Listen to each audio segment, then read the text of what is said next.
Hello, good morning guys. At yun, ngayong araw dito tayo ngayon sa bakuran natin sa bahay, dyan sa taas. At yun, nung nakaraan nagulay tayo ng dito ng gabi or laing. Kaso nga yung ginulay natin is yung sariwa. So this time, kuha tayo ng gabi para ibilad naman siya, tuyuin naman siya kasi mas masarap yung laing pagka yung gugulayan mo siya na yung tuyo na, yung ilang araw mo na siyang sa araw. So yan, manguha tayo ng gabi dito sa tanim natin dito. May mga tanim naman tayo dito, saka doon sa kabila. So yan, manguha tayo para ibilad, para in the next day, pag okay na, pwede natin siyang lutuin, gulayin. At may binili naman akong tinapa dyan, may natira pa naman. So yun yung ilalahok natin para sa ganoon mas masarap yung ulam natin na laing or gabi. Yan. So yan, manguha tayo dito yung bakan natin. So yan ito yung mga huling tinanim ko. Yung mga laing na yan. So kukunin din natin yung mga suhi niya kasi may mga tumubo ng may mga suhi na. Suhi yan kung tawagin, yung mga natirang, yung mga tumubo ng bago. Kasi ilan lang naman yung tinanim ko dyan. Nakahilera naman siya. So pag may mga nakasupling na gano'n, yung mga sobra, ibig sabihin bagong tubo na siya, katulad nito. Yan, mga bagong tubo na yan. So ito lang naman yung tinanim natin, dalawang ito. So itong tatlong ito is supling na yan. Kukuhain natin mamaya. Meron pa dito sa may kabila. Dito yung marami. So gagawin natin, kakalat natin sila dito sa part na to para mas dumami pa. Yan, puro gabi yan guys.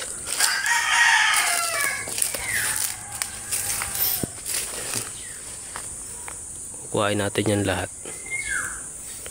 Yung iba dyan kukunin natin para ibilad. Tapos yung mga supling niya sa ilalim tatanggalin na natin para ilipat dito sa part na to. Kakalat natin sila dito para sa ganun mas marami, mas malawak magsupling pa. Doon kasi hindi na sila makasupling doon, gawa ng tikit-tikit na sila doon. So kailangan kong tanggalin yung mga supling sa ilalim kasi matataas yung gabi na.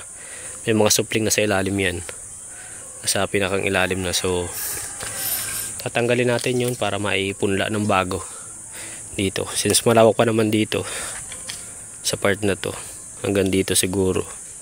Kasi dito bumabaha dito kaya dapat hanggang dito lang siya sa part na to.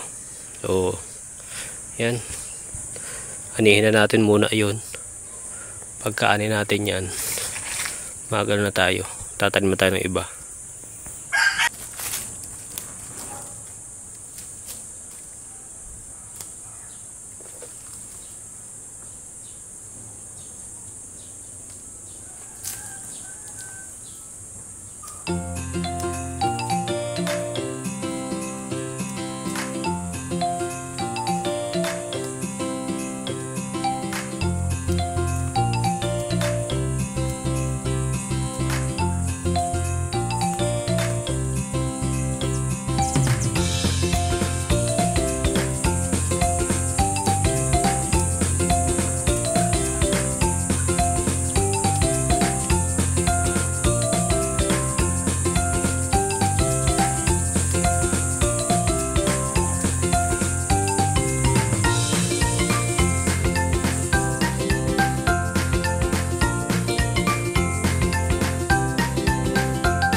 Iaayos lang natin ang lagay para maitali natin ang maayos.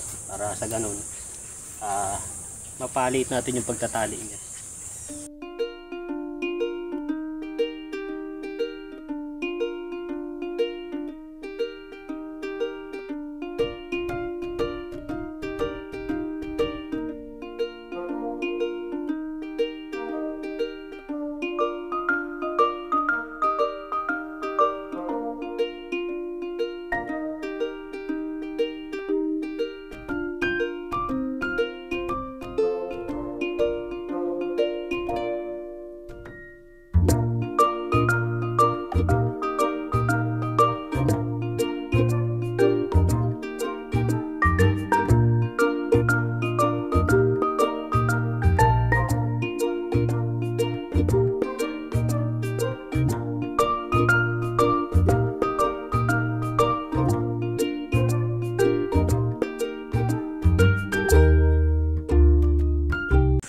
So ayan guys, yun ay nakuha natin.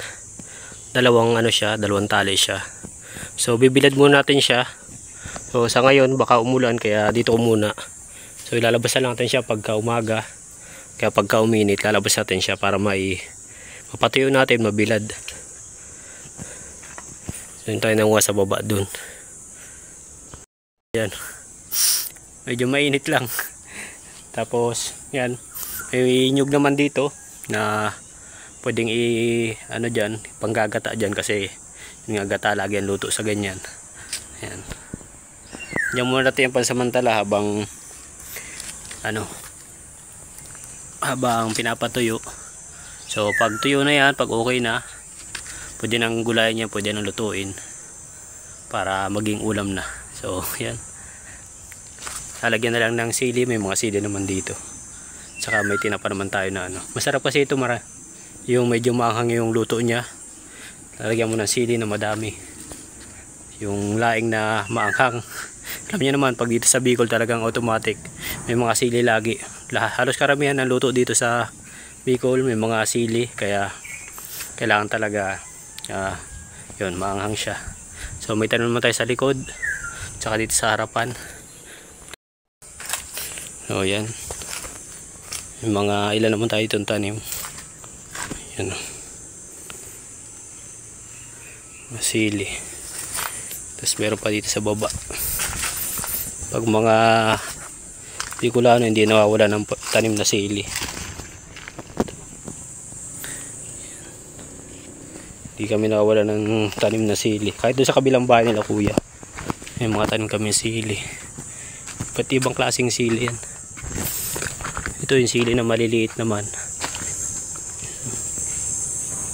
Wala lang hinog kasi laging may nangunguha dito. Lagi namin kinukuhaan pang lagay sa mga niluto namin na gulay na ulam. So kaya laging may tanim ito na sili. Pag namamatay yung dito, mayroon dito malaking sili dati kaso namatay na. So ito na yung bagong niya, kapalit niya. So ayan, at mamaya ayusin ko na muna itong mga dito, ipunla ko muna yung iba, yung mga suhi na iba, yung mga ibang supling. So tatanggalin muna natin, bubunutin natin para mailipat ng ibang pwesto, para sa ganoon kumalat siya, mas dumami, para susunod na marami tayong maani, marami tayong makukuha. So yan, at yan yung mga tanim natin, bukasan natin. So may ibang klase nito na na laing o gabi, yung sinasabi nilang kulay puti na gabi. So yun, medyo yung lutuin, masailan yung lutuin kasi yun yung sinasabi nilang Makati pag niluluto. Pero depende sa nagluluto, may mga nagluluto na talagang nawawala yung kati nun kasi may mga gabi talaga ng Makati. So dalawang klase yan, yung puti tapos yung may itim sa gitna. So ganito. So ganito yung madalas na yung normal na gabi. Yan, yung may sa gitna, yan. Tanyo yan, yung itim na tuldok na yan. Pag ganyan yung is normal na gabi yan. Yan yung kadalasang kinukuha. Meron yan yung tinatawag na puti, walang dyan. Wala yan, wala yung itim na yan. Talagang purong green lang siya. Walang yung kulay violet na yan na tuldok. So wala yan. May mga ganong gabi na sabi lang Makati lutuin. Pero yung mga gantong may itim, may violet sa sa gitna is ano yan, safe yan. Talagang proven tested na yan na niluluto dito sa Bicol. So ayan, papahinga muna tayo at yun na muna yung ano natin ngayong araw na to. Yan na muna yung vlog natin. So kasi kasuhin ko na muna iba, bunutin ko na muna at bukas siguro itatanim ko na sila. O mamayang hapon pag hindi sobrang init mamaya. So ilipat natin siya. So sa ngayon mainit kaya hindi natin siya magalaw. At yun, kahit mata sa taas para pahinga. Maliligo din ako gawa ng sobrang banas. Tanya naman ano na tayo, haggard na, pawisan na. So pahinga muna tayo, ligo muna tayo at sigasuhin ko yung mamaya pagkatapos natin. So yan, muli hanggang dito lang muna yung vlog natin. Maraming salamat sa lahat ng nanood kahit na ganito yung vlog natin. So sana panoorin nyo pa rin at supportahan nyo pa rin yung mga vlogs natin kahit na pag ganun lang yung mga vlogs natin. Sana panoorin nyo pa rin palagi. Yun, mag-ingat kayo palagi at God bless.